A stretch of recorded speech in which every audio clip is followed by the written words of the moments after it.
Welcome to The Local Perspective. I'm Jerry DeShane. I'm the Executive Director of the League of Wisconsin Municipalities. Today we're going to talk about roads. We've talked a lot at the League about the state road budget, about local road budgets, but we really haven't talked too much about the nuts and bolts of a road. What makes it, what destroys it, how you take care of it. And so we went searching for probably the best expert in the state, somebody who teaches public works directors all over the country. And we found Stephen Pudloski. Sorry, Stephen, good morning, afternoon. Yep. Recently retired. You were the director of the Transportation Information Center. Right. At the UW-Madison School of Engineering. Retired just means you don't go to work 5 days, you go 3 or 4 now. One for sure. But you're also a former public works director, right? Right. Okay. So let's dive right into it. The reason we came across it in this month's issue of the Municipality Magazine, Steve wrote a great article called "The Anatomy of a Road," and it was probably the best, simple, and yet deep explanation of here's what it is, here's how it works, here's how we do what we do, why we do it. But let's start there. You use the term skeleton, that the street system is the skeleton of a city. What do you mean by that? Well, it really is defines the structure of the city services, the land, because all land abuts to a public street. You have important streets, which we often call arterials, and then minor streets, and then down to local roads, and actually alleys. And some of the newer, and in the newest communities and the oldest communities, you've got alleys now. So yeah, we went away from alleys for what, maybe 20, 30 years, and they're back in vogue? They are, thanks to an architect from Florida who popularized them. Okay, why? Yeah, let's Let's detour talk about right away. Yeah, sure. Why did they come back? Why'd they go away and why'd they come back? The idea was to calm traffic, and to calm traffic partly by the land plan, the size of the lots, putting garages on the back rather than the front of the property, allowing for parking on relatively narrow streets, and that automatically slows down traffic. Yeah. I have pictures of some streets that were built in probably in the 50s and 60s, 70s. They're really wide, nobody's parked on them. Everybody's got 3-car garages, and you could park 5 cars on the driveway. And then if you go to the east side of Madison and other older places, the place is narrow streets, people parked on the street, even if they have an alley, because they'd rather park in front of their house than go to the alley, I'm not going out there. Yeah, but it's primarily was the idea that some of the more modern designs made it wider lots rather than deeper lots, no parking on the street, high-speed traffic, and disconnected pedestrian ways, lots of cul-de-sacs. So is it safe to say that in the pro-alley, anti-alley debate, you're a pro-alley person? You see that it makes for a better looking community? Well, you don't have to commit yourself. No, I'll go either way, because when you have properties where their alley is public, you've added to the responsibility of the local government. They're often hard to plow because the garages are right on the alley. People don't use the alley to park, they park in the street. Right. And a lot of times you end up with a lot more pavement. The lots are smaller. More impervious surface. More impervious surface, which causes requirements for drainage, or may cause it doesn't reduce flooding, let's put it that way. So alleys are not a free lunch. Oh, no. Yeah. No, and there are some developments, newer ones, where they built wide alleys and wide streets, and you look and it's all concrete or all asphalt. I don't think that's a good thing.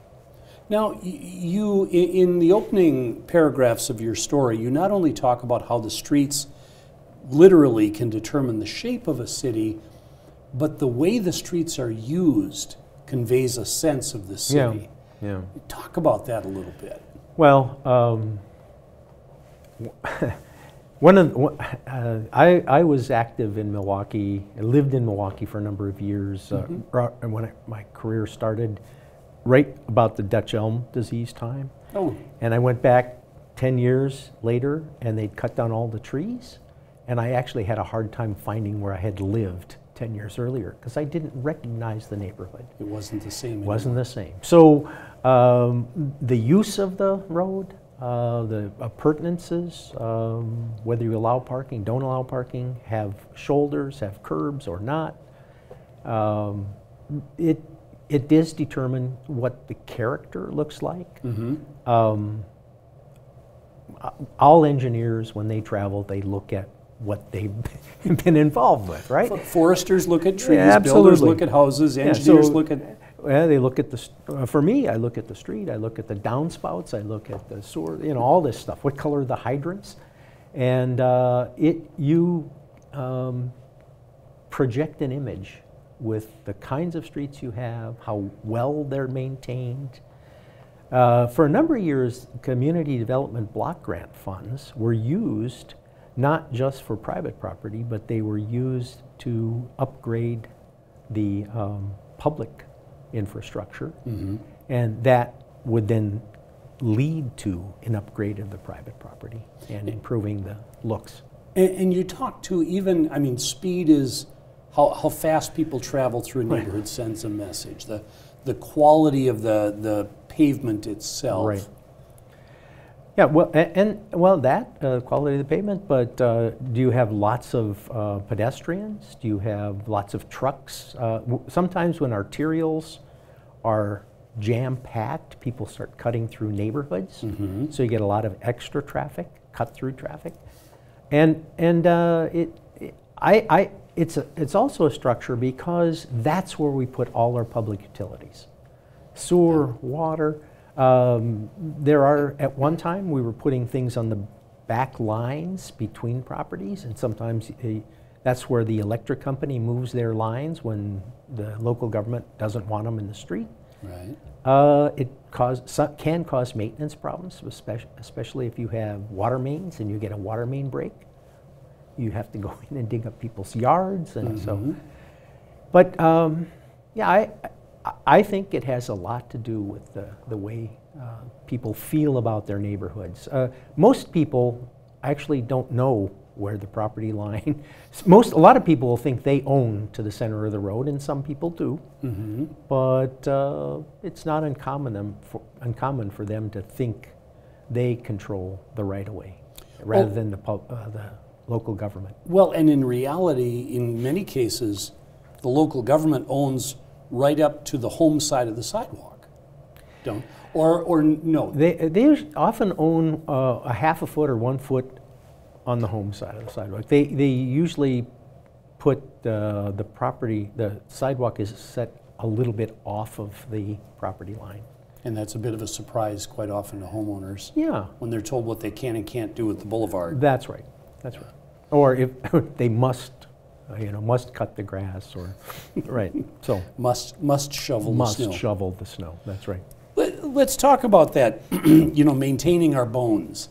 And you talk in your article about how a rural street costs a minimum of $500,000 a mile to rebuild, but a city or village street, $800,000 is probably the minimum.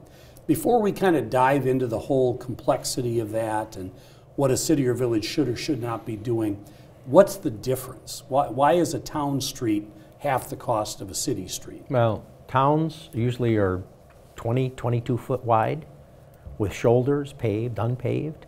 City streets are usually a minimum of 26 feet wide, so that adds 4 or 5 feet of pavement.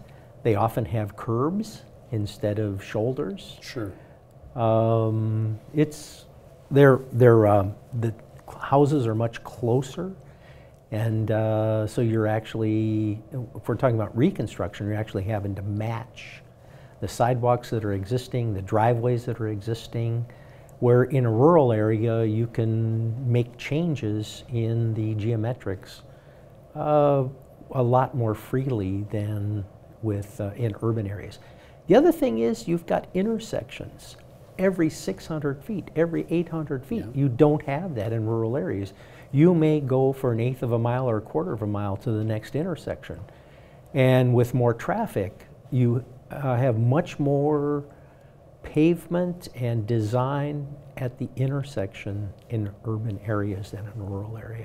You have, if you got a lot of traffic, you got people turning right, you got people turning left.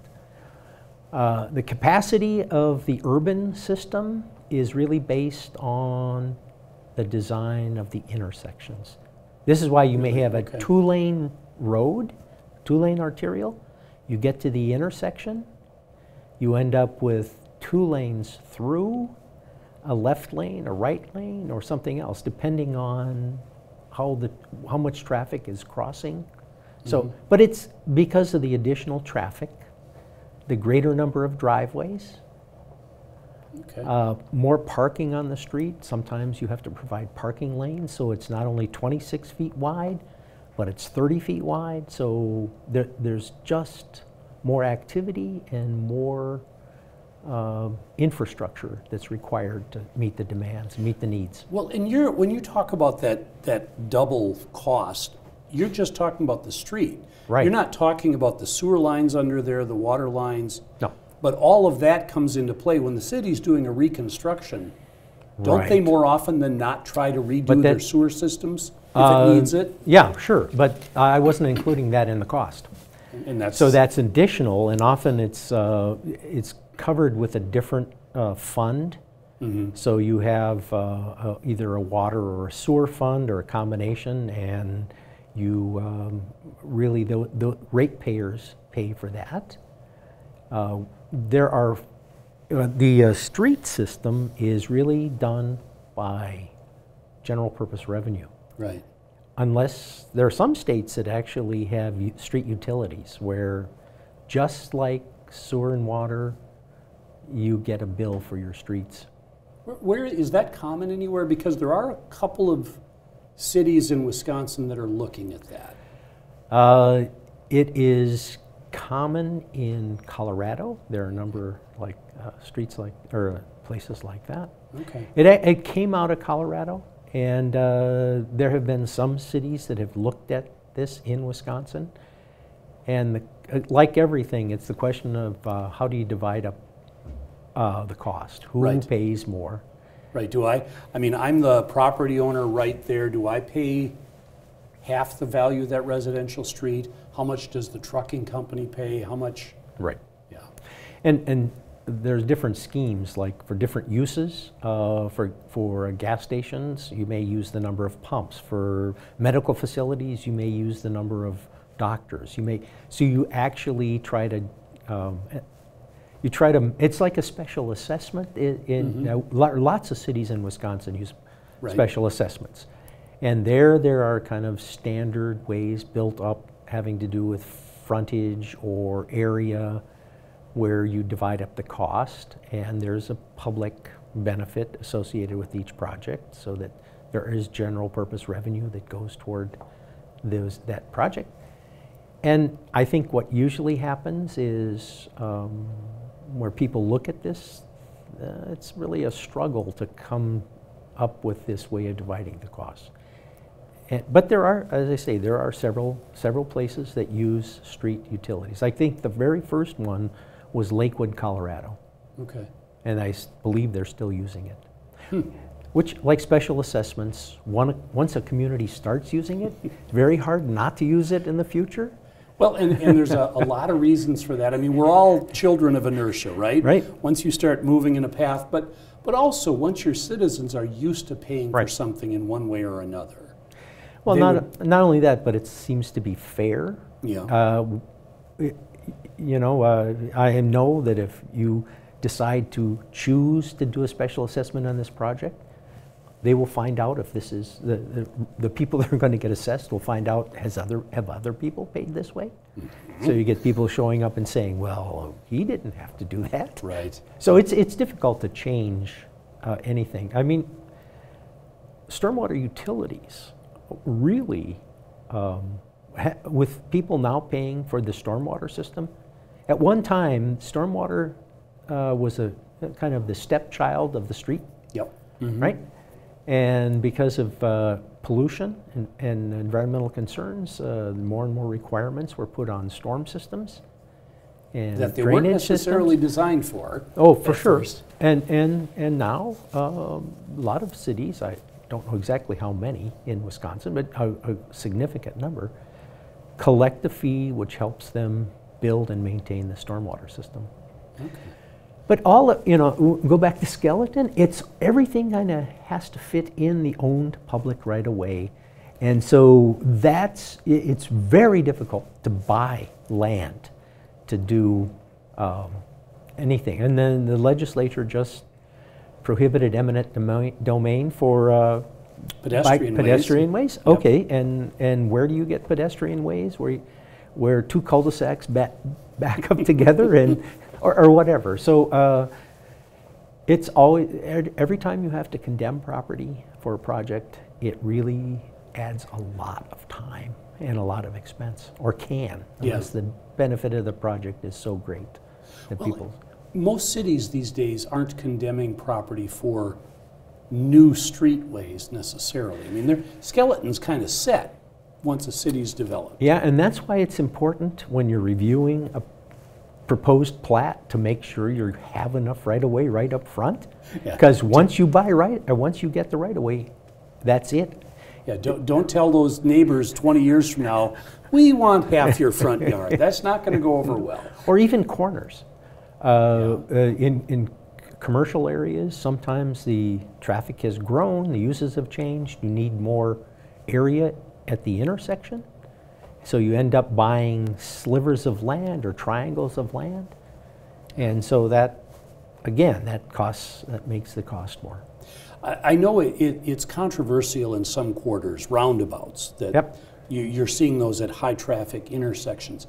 We won't ever see roundabouts sprinkled throughout residential areas or in already developed areas, will we, or will we? You will see mini roundabouts. Mm-hmm. Michigan is starting to use them. Did you say many or mini? Mini. Mini. Mini. I was in England once, and I think, is it a one-lane roundabout? Is that what you're talking about? Or? Well, it's more like a button in the middle of the street. But there's a post. Everybody go around the post. Kind of, yeah, a maypole. Exactly. Call them maypole roundabouts. That's right. But but they are being used. This all comes out of the traffic calming idea. These roundabouts and modern roundabouts. Really, the way modern roundabouts work depends tremendously on the well design or good design of the roundabout. Of the roundabout itself. There have been some roundabouts built. There's one of the first roundabouts built in the United States was in a suburb of Las Vegas. It was a developer. He put these 4 big roundabouts in. 10 years later, 2 of them were the highest crash locations in the state of Nevada. So, and bad design. It was bad design. Okay. And there have been some in Wisconsin that have been changed because you learn as you build and then watch. So. Okay. But is anyone building what you call mini roundabouts in Wisconsin yet, or where will we see those? In odd intersections. I mean, it's really a question of, well, you have, most places when they put in some kind of traffic calming device like a island, a round island in the middle of the intersection. Right. Take away the stop signs. Okay. Okay, that's not a practice that I see here in Wisconsin, where you still keep the stop signs. And what that island in the middle is for, I'm not quite sure. To frustrate snowplow drivers mostly. Well, I know they're frustrated, but other places where they use these traffic calming devices in intersections, they eliminate the stop controls. And so. Okay, sure. And that's one of the advantages of roundabouts. Because you really only have to yield, you can, in lower volumes, you really don't have the same congestion. And it does help reduce T-bone intersections. Well, or T-bone yeah, the crashes, really bad deadly, crashes. dangerous crashes. Yeah. And I think once, going back to the whole special assessment argument, once you get used to it, it's a lot more tolerable. Don't you agree? I agree. Okay. You plan for it. Yeah, exactly. You plan for it. But my guest is Stephen Pudloski with University of Wisconsin Engineering Department, formerly director of the Transportation Information Center, now professor emeritus teaching public works people throughout the country, actually, right? I have done that, but this program I was talking about earlier, before we went on, is actually a Wisconsin program. Okay. There is a national program, and each state develops its own version of that as long as they meet the requirements of the national. And so, although I have taught nationally for APWA. And this is a supervisory training, high-level training for public works supervisors. Yeah, the first 9 courses are for supervisors, and then the next 6 are for people who are going on to management. Okay, okay. So, well, let's talk about the nuts and bolts. Again, in your article in our magazine, you point out that if it's a local government, it has a streets department, public works, whatever. I mean, streets is really the bread and butter of cities. One thing that you say in there when you're talking about having some sort of program of maintenance, you don't advocate necessarily fixing the worst first. I mean, I may be mischaracterizing what you're saying, but that street that's a goner, you don't say that that's the first one we focus on? right. Why is that? What do you recommend? Well, you really need to focus on the streets that are new, that have been recently restored or reconstructed, because some preventive maintenance early on extends the life and the time before you actually have to rebuild that street or do some major construction. And what sort of maintenance things should you be doing with newer streets? Well, with new streets, every street is going to crack. There's just no question about it. And so you fill or seal the cracks to keep the water out. That's the first thing you do. All asphalt streets are going to oxidize because of the ultraviolet rays of the sun. That makes them less flexible, and so that when the temperature goes up and down, the asphalt streets don't flex as much, and over time they start to crack more. And so if you can protect the street from the ultraviolet rays with some kind of a surface treatment, a seal coat, a slurry seal, some way to stop the ultraviolet rays. Now, it wasn't very long ago that you'd build an asphalt road and you'd wait 5, 6, 7 years and then you do some kind of surface treatment on it. Right. There's some research from Minnesota, actually, that says, indicates that if you do a surface treatment a year or 2 after it's brand new, it actually extends the life significantly. Now, so that's really a tough nut that, you just spent all this money and then 2 years later you're going to come back and put a new top on it, a new surface treatment. See, and I can just see, your students, these public works director, going to the city council saying, okay, we just did 3rd Avenue 2 years ago. I want some money to go back and seal that. Right. But what you're saying is that that's actually the best use of resources. Exactly. It saves you actually doing either resurfacing or full depth reclamation or reconstruction. It puts that off as long as you do that now, and then 5 or 6 years later do it again, and 5 or 6 years later do it again. And then look at the progression of the deterioration.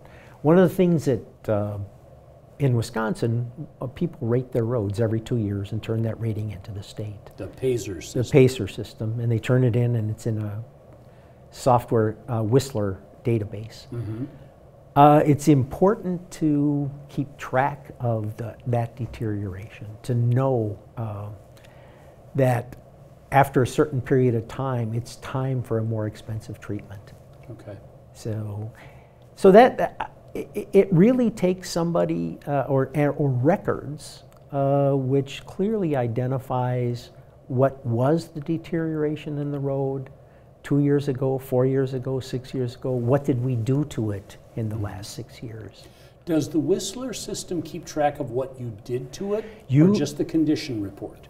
There is a place where you can put in all the construction and the maintenance that you did on each section of road.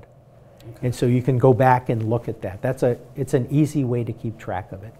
Would you say how many of the cities and villages in Wisconsin have a really good, robust, up-to-date tracking system like that?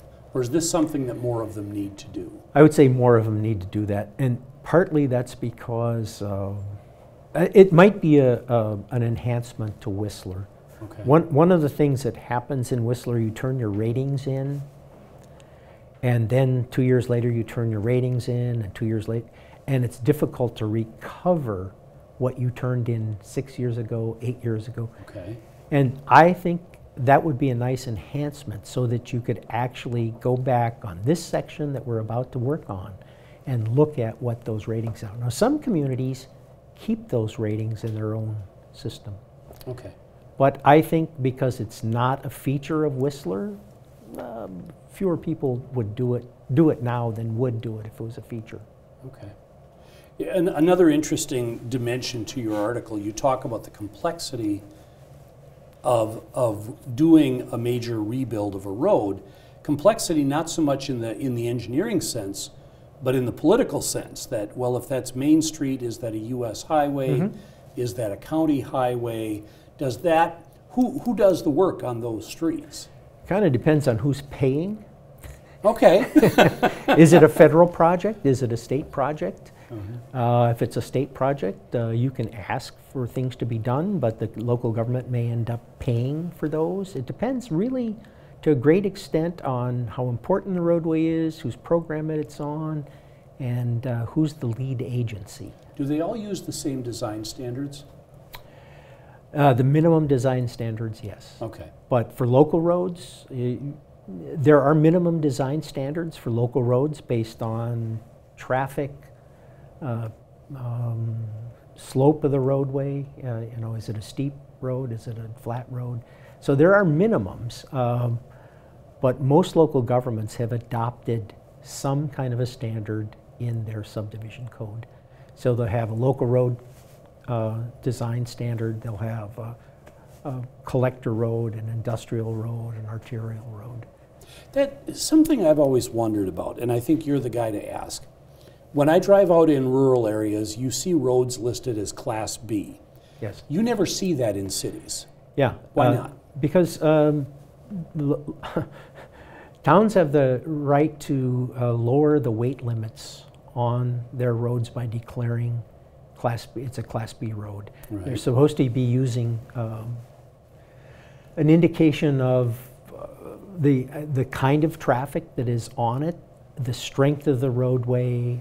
They also can prohibit heavy vehicles when in the spring thaw. Right. Mm-hmm. Sure. So, but that it really has to do with reducing axle loads on roads which are too light to withstand those axle loads. But cities and villages can't do that. They don't do that. Okay. So they build all the roads heavier. No, I wouldn't say that. I would say they have a better handle on land use. Okay. Because they have very strict zoning for industrial uses. They will have truck routes. They declare truck routes, mm-hmm. and they have police departments that will pull somebody over if they're hauling on a road that's not a truck route. It's not a truck route. That's not so much true in rural areas where the sheriff would have to come out. Right, and you get a lot more territory to cover. Right. We have run out of time already. I could go on for another hour here, but I'm talking with Stephen Pudloski. I don't know why I keep stumbling over that. Stephen Pudloski, former director of the Transportation Information Center, the University of Wisconsin Engineering Department, currently an emeritus professor. about the anatomy of a road. If you want to learn more, I really encourage you to grab the November municipality issue and walk through Steve's article. It's a brief read, but it's a very enlightening read. Dr. Steve, thank you very much for being with us. Thanks. Have a great day.